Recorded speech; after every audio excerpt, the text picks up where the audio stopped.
ദക്ഷിണേന്ത്യൻ സംസ്ഥാനങ്ങളായ കേരളത്തിലെയും തമിഴ്നാട്ടിലെയും ശിവപാർവതി പ്രധാനമായ ആഘോഷമാണ് തിരുവാതിര. ധനുമാസത്തിലെ തിരുവാതിര നക്ഷത്രത്തിലാണ് ഈ ഉത്സവം. വ്രതങ്ങളിൽ വെച്ച് അതീവ പ്രാധാന്യമുള്ള ഒന്നാണ് തിരുവാതിര വ്രതം എന്ന് വിശ്വസിക്കപ്പെടുന്നു. ധാരാളം ആളുകൾ തിരുവാതിര വ്രതം എടുക്കാറുണ്ട്. ഹൈന്ദവ വിശ്വാസമനുസരിച്ച് ഈ ദിവസം പരമശിവന്റെ പിറന്നാളായതുകൊണ്ടാണ് അന്ന് തിരുവാതിര ആഘോഷം നടത്തുന്നതെന്നാണ്. കൂടാതെ ശിവപാർവതി വിവാഹം നടന്ന ദിവസമാണ് ധനുമാസത്തിലെ തിരുവാതിര ദിവസം എന്നാണ് മറ്റൊരു വിശ്വാസം.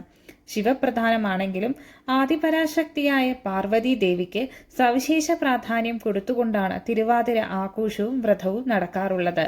മംഗല്യവതികളായ സ്ത്രീകൾ ദീർഘമാംഗല്യത്തിനും മക്കളുടെ ഐശ്വര്യത്തിനു വേണ്ടിയും അവിവാഹിതരായ യുവതികൾ ഉത്തമ വിവാഹം നടക്കാൻ വേണ്ടിയും തിരുവാതിര വ്രതം എടുക്കുന്നു.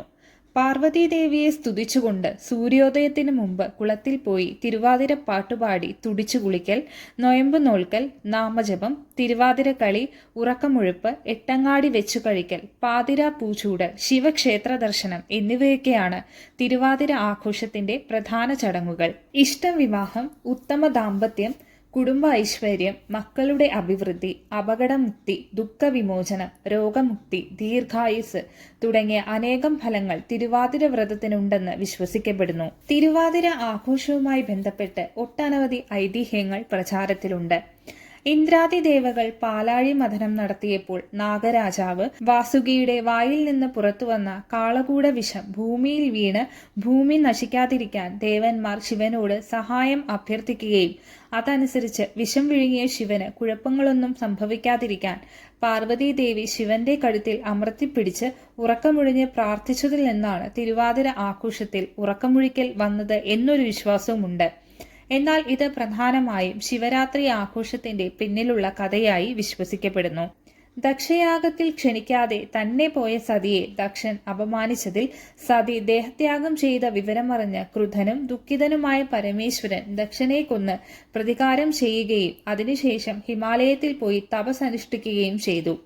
സതീദേവി പാർവതിയായി പുനർജനിച്ച് ശ്രീ പരമേശ്വരനെ തന്നെ ഭർത്താവായി ലഭിക്കാൻ പിതാവിന്റെ അനുവാദത്തോടുകൂടി മഹാദേവനെ പൂജിക്കാനും തപസ് ചെയ്യാനും തുടങ്ങി.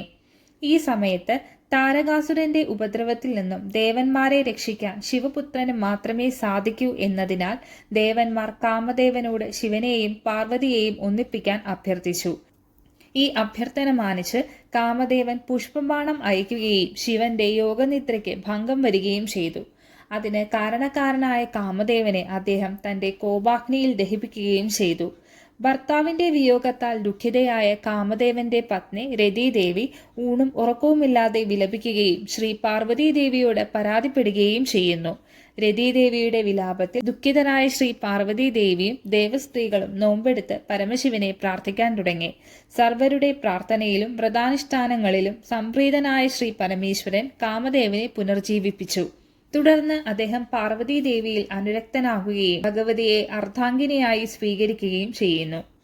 പരമശിവനെ ഭർത്താവായി ലഭിച്ചതിന്റെ ആഹ്ലാദത്തിൽ പാർവതി ദേവി വനത്തിൽ ആടിയും പാടിയും കളിച്ചും രസിച്ചും പഴങ്ങൾ ഭക്ഷിച്ചും കേശാലങ്കാരങ്ങൾ ചെയ്തും തുടിച്ചും കുളിച്ചും നീരാടിയും വെറ്റില ചവച്ചും ഊഞ്ഞാലാടിയും ആനന്ദിച്ചതിന്റെ ഓർമ്മയ്ക്കായും അതിനെ അനുകരിച്ചുമാണ് മകയിരവും തിരുവാതിര നാളും ചേർന്ന രാവിൽ തിരുവാതിര ആഘോഷിക്കുന്നതെന്നാണ് ഒരു ഐതിഹ്യം.